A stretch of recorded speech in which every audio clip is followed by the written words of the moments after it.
Buenos días. En la reunión de octubre del año pasado analizamos los cambios efectuados por la Ley 27.570 al régimen de promoción de la economía del conocimiento.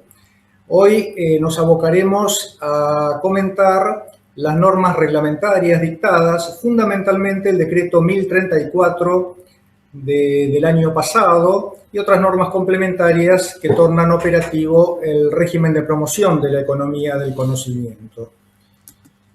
¿Cuáles son las normas relacionadas? En primer término, la ley original, la 27.506 de junio del año 2019.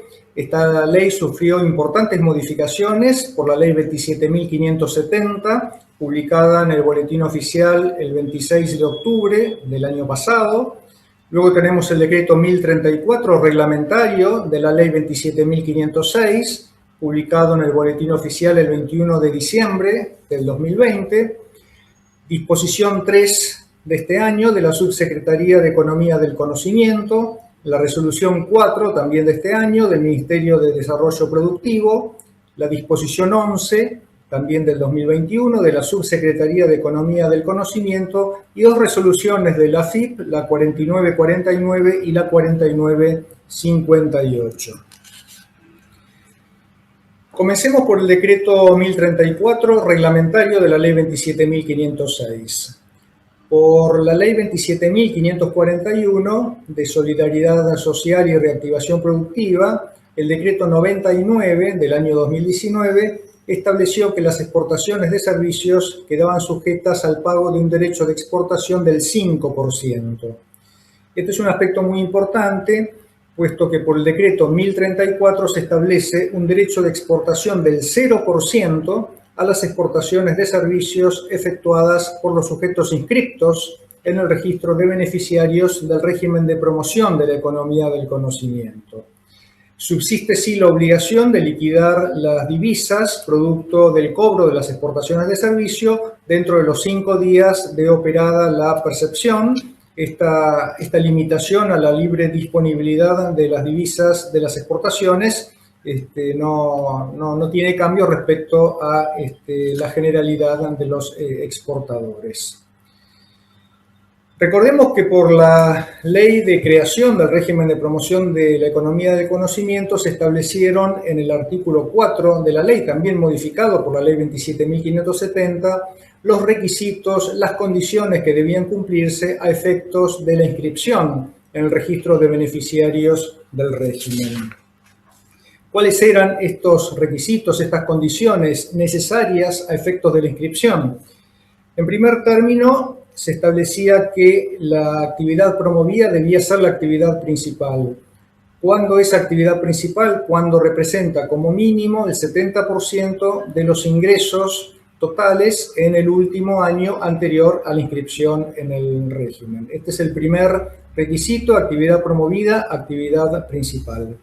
El segundo requisito que se establece, también incorporado por la ley modificatoria, es que las empresas debían encontrarse en el curso normal de cumplimiento de sus obligaciones fiscales, previsionales, laborales y gremiales. Después vamos a volver sobre este punto.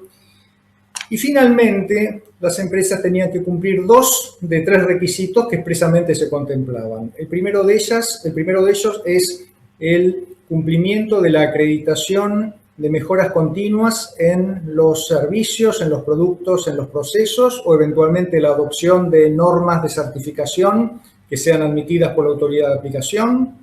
El segundo requisito es efectuar erogaciones en investigación y desarrollo o en capacitación del personal en distintos porcentajes de acuerdo al tamaño de la empresa.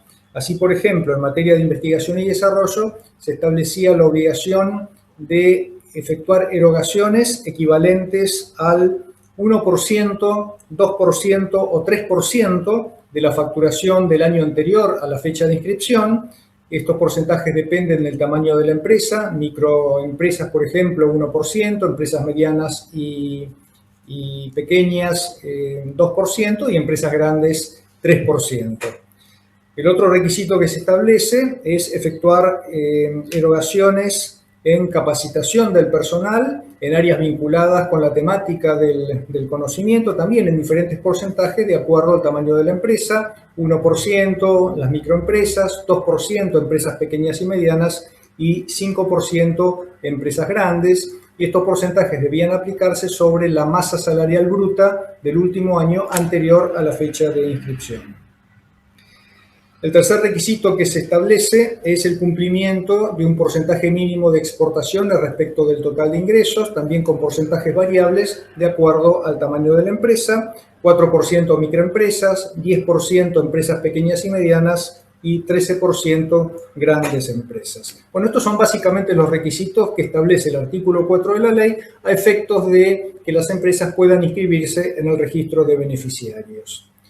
En lo que respecta puntualmente a las erogaciones en capacitación del personal, el decreto 1034 dispone que a efectos del cómputo de la masa salarial bruta del personal afectado a la actividad promovida, no se considerarán determinados regímenes laborales especiales, que son los siguientes: el trabajo a plazo fijo, el trabajo de temporada, el trabajo eventual, y también otros regímenes que por su temporalidad acotada considere el Ministerio de Desarrollo Productivo, que recordemos es la autoridad de aplicación del régimen de promoción de la economía del conocimiento.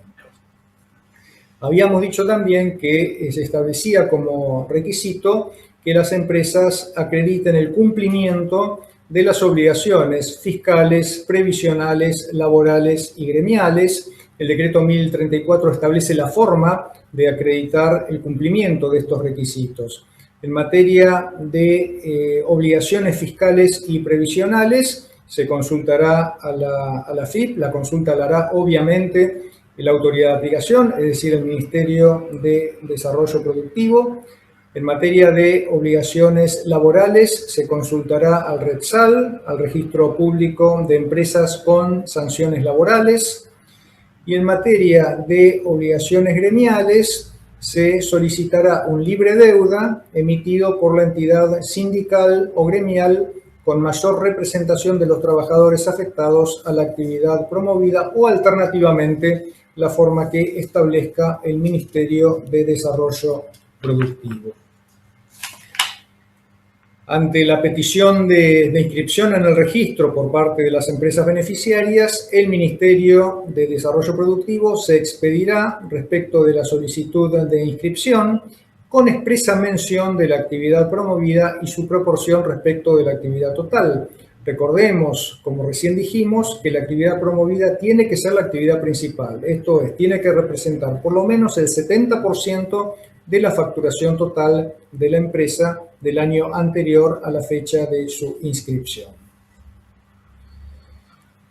A efectos de mantener su condición de inscripto en el registro, el beneficiario debe acreditar cada 2 años, a contar desde la inscripción en el registro, el cumplimiento de los requisitos de revalidación establecidos también en el artículo 4 de la Ley 27.506.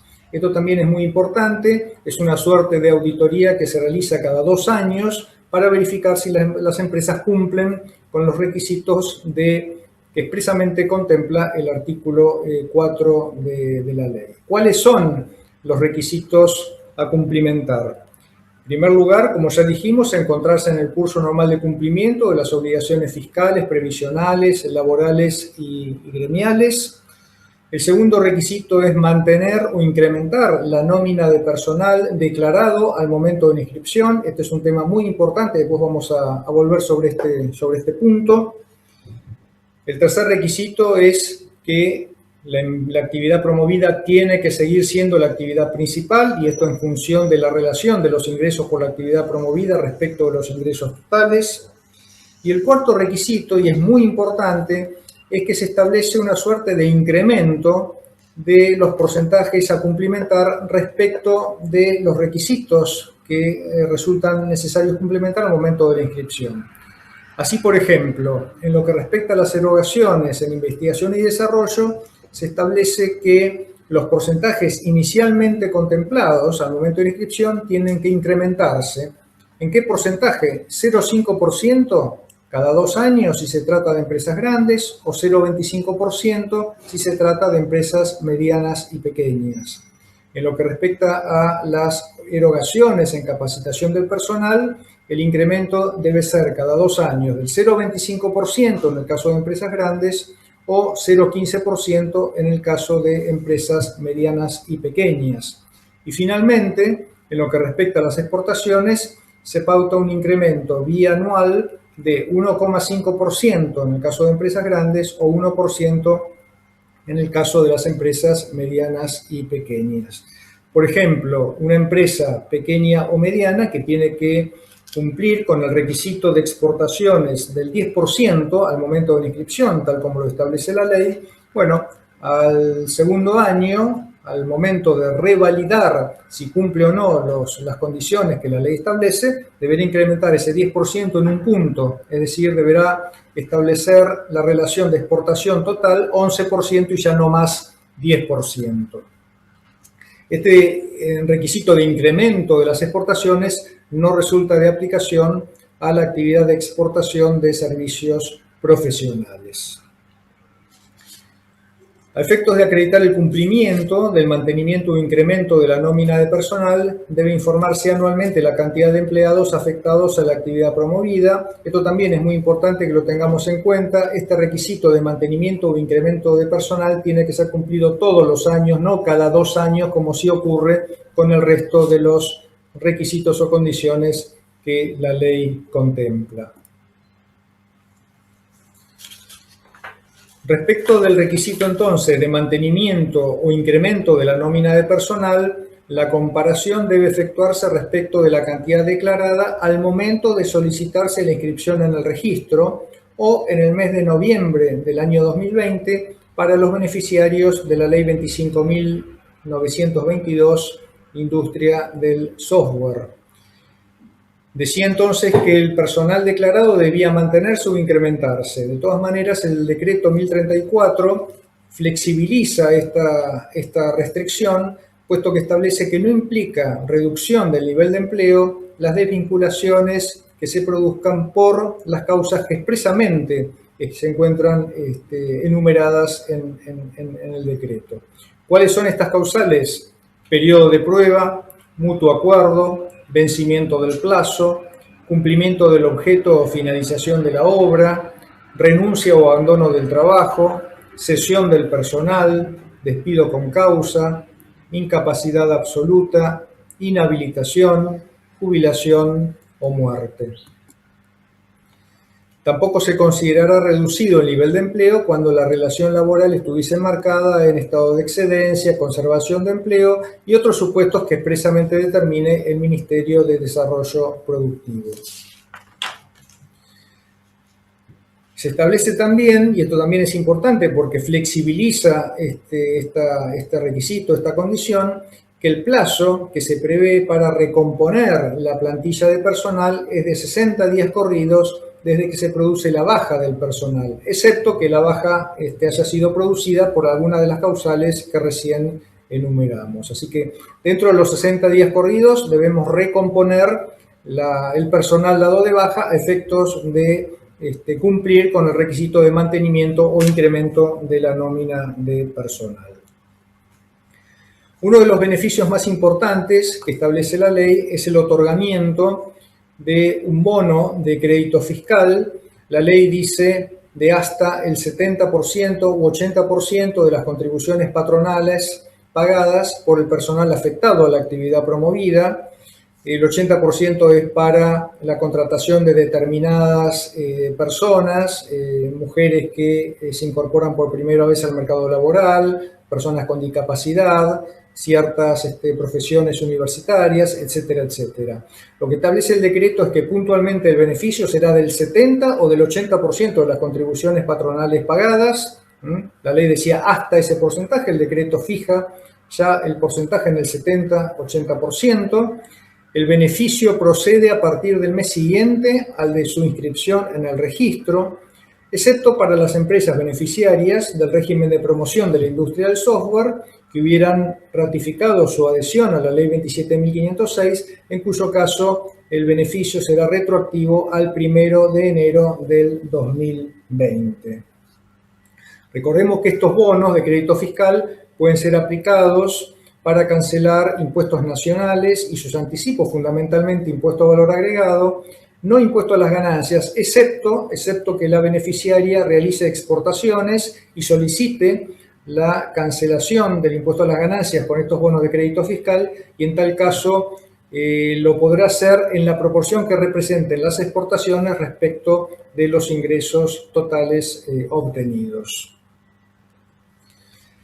La Subsecretaría de Economía del Conocimiento, que depende del Ministerio de Desarrollo Productivo, emitirá los certificados de crédito fiscal bajo la modalidad de bono electrónico y remitirá a la AFIP la información referida a los bonos fiscales emitidos para que la AFIP los registre y la beneficiaria pueda utilizarlos para cancelar sus propios impuestos. Recordemos que estos bonos de crédito fiscal son intransferibles y además tienen un plazo de duración limitada, 24 meses, con la posibilidad de extenderlo 12 meses más.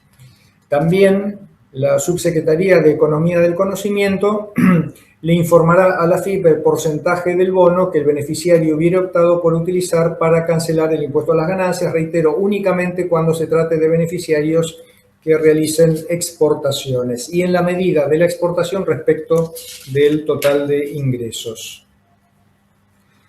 A partir de la inscripción en el registro, la AFIP debe otorgar la constancia de no retención y percepción de IVA a los beneficiarios que hayan realizado al menos una operación de exportación en los 3 meses anteriores a la fecha de su inscripción. Esto está reglamentado por la AFIP a través de la resolución 4958, después lo vamos a comentar. También se trata el tema de la reducción del impuesto a las ganancias a los beneficiarios del régimen de promoción de la industria del software. Recordemos que la ley 25.922 establecía como beneficio, en lo que respecta al impuesto a las ganancias, una reducción del 60% del impuesto para las empresas incorporadas al régimen. Lo que se aclara, y esto por la disposición 3 de la Subsecretaría de Economía del Conocimiento, es que el beneficio se aplica por ejercicio completo, aun cuando el cierre del ejercicio fuese posterior al 31 de diciembre del 2019. Recordemos que la ley 25.922 establecía su vigencia hasta el 31 de diciembre del 2019. Entonces, por ejemplo, para un cierre de ejercicio 30 de junio del 2020, bueno, se aplica el beneficio de reducción del 60% del impuesto, aun cuando el cierre de ejercicio haya sido posterior al 31 de diciembre del 2019. ¿Y cómo empalma esto con el beneficio de la ley 27.506? Bueno, esto se aplica para los ejercicios iniciados a partir del 1 de enero del 2020. En el caso que estamos comentando, primer ejercicio será el cerrado el 30 de junio del 2021. Recordemos también que la ley 27.506 establece también beneficios diferenciales en función del tamaño de la empresa en lo que respecta al impuesto a las ganancias. Reducción del impuesto del 60% para las microempresas, reducción del 40% para las medianas, 60% para las micro y para las pequeñas, 40% para las medianas y 20% de reducción del impuesto para las empresas grandes. Respecto de los aportes previstos al Fondo Fiduciario para la Promoción de la Economía del Conocimiento, recordemos que la ley establecía que el aporte podía llegar a ser de hasta el 4% de los beneficios obtenidos. Lo que establece el decreto es porcentajes inferiores y variables según el tamaño de la empresa, 1% para las microempresas, 2,5% para las pequeñas y medianas y 3,5% para las grandes empresas.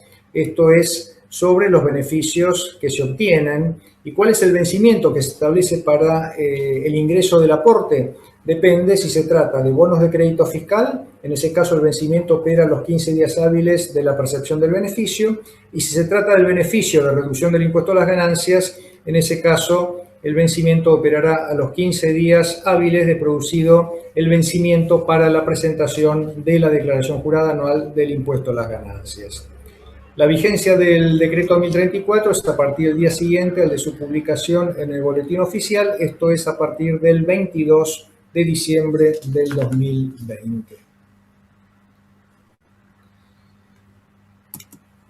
Veamos rápidamente las otras normas reglamentarias dictadas por la Subsecretaría de Economía del Conocimiento y el Ministerio de Desarrollo Productivo. La disposición 3 se refiere fundamentalmente a las empresas beneficiarias del régimen de promoción de la industria del software, Ley 25.922, que hubieran también ratificado su adhesión para usufructuar los beneficios de la ley del régimen de promoción de la economía del conocimiento. Se dispone expresamente que estas empresas podrán usufructuar los beneficios de la ley 27.506, para lo cual se requiere que se encuentren en el normal cumplimiento de sus obligaciones respecto del régimen de la industria del software. Y esto surgirá de los informes anuales de auditoría previstos en el artículo 24 de la citada ley, en la medida que no haya observaciones o cuando de existir observaciones, las mismas hayan sido debidamente subsanadas. También en esta norma se establece el mecanismo para la compensación del monto de beneficios gozados en exceso mediante la detracción de los beneficios a ser otorgados en el marco del régimen de promoción de la economía del conocimiento. Resolución 4 del Ministerio de Desarrollo Productivo. Esta norma contiene disposiciones complementarias aclaratorias aplicables al régimen. Así expresamente se incluyen las actividades y rubros comprendidos. Hay un detalle analítico de actividades y rubros en el anexo 3 de la resolución. Se establecen también los requisitos adicionales previstos en el artículo 4 de la Ley 27.506. Normas vinculadas con inscripción, rechazo y baja del registro, el cumplimiento anual de los requisitos, la revalidación bienal, verificación y control, el procedimiento sancionatorio, el procedimiento especial para los beneficiarios de la Ley de Industria del Software, el Fondo Fiduciario para la Promoción de la Economía del Conocimiento y el régimen de información de los bonos fiscales y su determinación. La disposición 11 de la Subsecretaría de Economía del Conocimiento contempla disposiciones que son muy similares en cuanto a contenido de las que recién comentamos de la resolución 4. Vamos a pasarlo. Y luego sí quería comentar un poco más en detalle las dos resoluciones de AFIP, la 4949 y la 4958. La 4949 establece la forma de inscripción en el registro. Esto se efectúa a través del servicio disponible en el sitio web de la AFIP, denominado Régimen de Promoción de la Economía del Conocimiento. Una vez completada esta primera instancia, se continúa con el trámite de inscripción a través de la plataforma de trámites a distancia. A efectos de acreditar anualmente el cumplimiento del requisito atinente al mantenimiento o incremento de la nómina de personal, los beneficiarios deben presentar el formulario 1278 por transferencia electrónica de datos, y esto dentro de los 30 días anteriores a que se cumpla un año de la fecha de inscripción y hasta los 30 días siguientes a la misma fecha. En lo que respecta a los bonos de crédito fiscal, bueno, la información de los bonos estará disponible en el Sistema de Administración de Incentivos y Créditos Fiscales. La Subsecretaría de Economía del Conocimiento le informará a la AFIP la nómina de los bonos emitidos a través del formulario 1400. Para poder remitir esta información, la AFIP previamente pondrá a disposición de la Subsecretaría la información sobre las contribuciones patronales pagadas por los beneficiarios. Como dijimos, estos bonos pueden ser aplicados a la cancelación del saldo de la declaración jurada y anticipos de impuestos nacionales, IVA fundamentalmente, ganancias cuando corresponda, y estos bonos pueden utilizarse para cancelar anticipos en la medida que no se generen saldos a favor del contribuyente. Si así ocurriera, debe reimputarse el excedente para poder ser aplicados a la cancelación de otros impuestos. La AFIP también le informará a la Subsecretaría de Economía del Conocimiento la detección de incumplimientos al régimen de la ley que surjan como consecuencia de las acciones de verificación y control, y además también informará las ventas, locaciones y prestaciones de servicios que registre el contribuyente.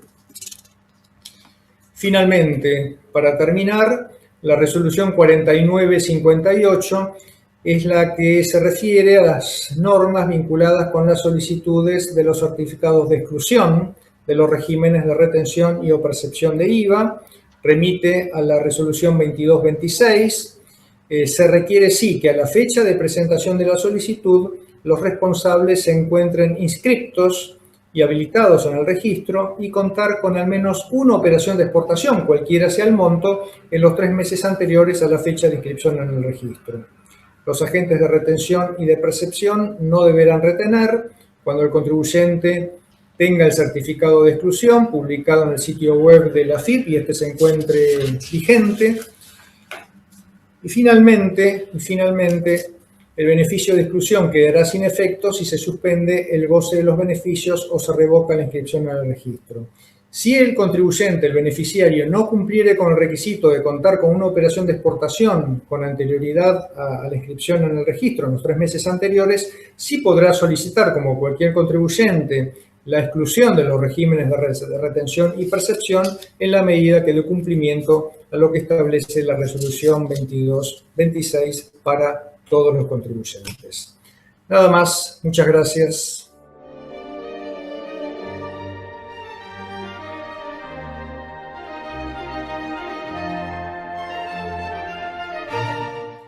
Bueno, acá se consulta si una SRL nueva puede inscribirse en el registro teniendo como actividad futura la exportación de servicios digitales. Esta sociedad estaría formada por socios que a su vez serían empleados de la sociedad.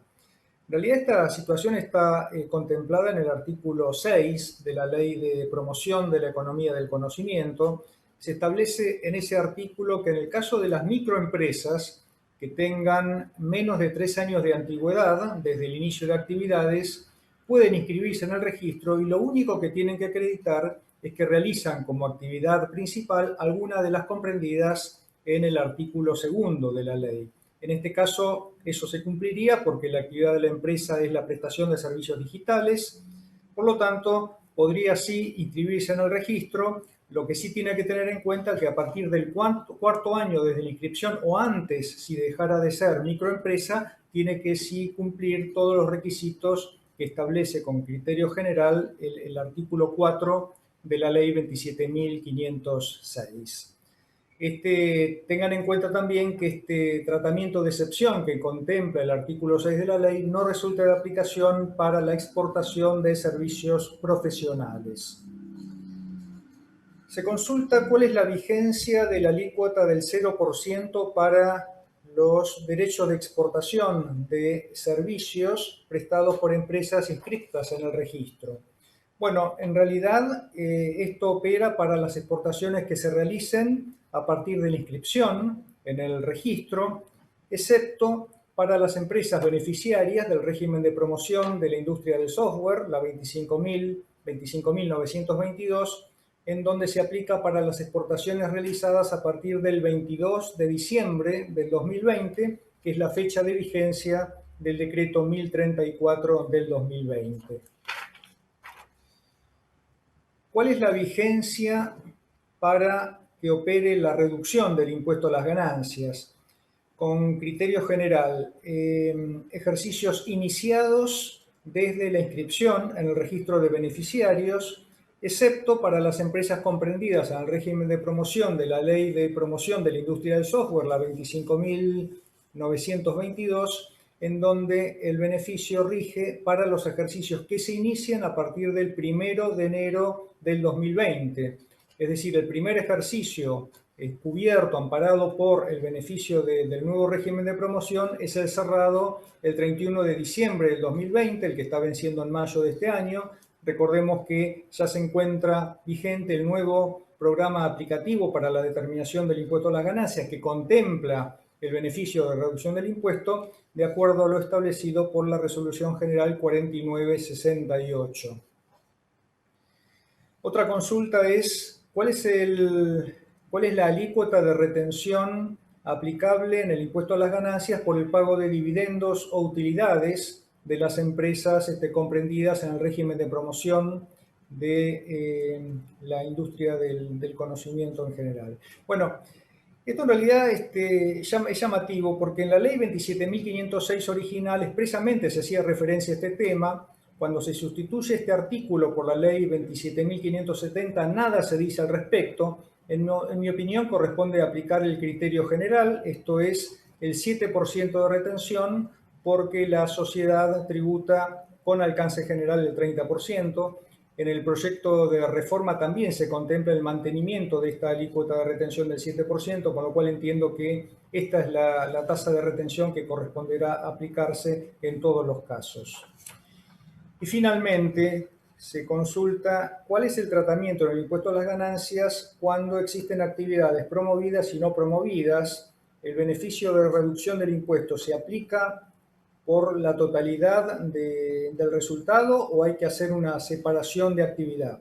Efectivamente, esto está expresamente contemplado en el régimen. El beneficio es solamente por la actividad promovida. Por lo tanto, de realizar la empresa actividades promovidas y no promovidas, habrá que determinar por separado el resultado correspondiente a la actividad promovida y aplicar el porcentaje de reducción del impuesto únicamente por el impuesto que corresponda a la actividad promovida. En línea con ello es la forma en que se calcula el bono de crédito fiscal por las contribuciones patronales abonadas. Únicamente corresponde el beneficio por el personal afectado a la actividad promovida.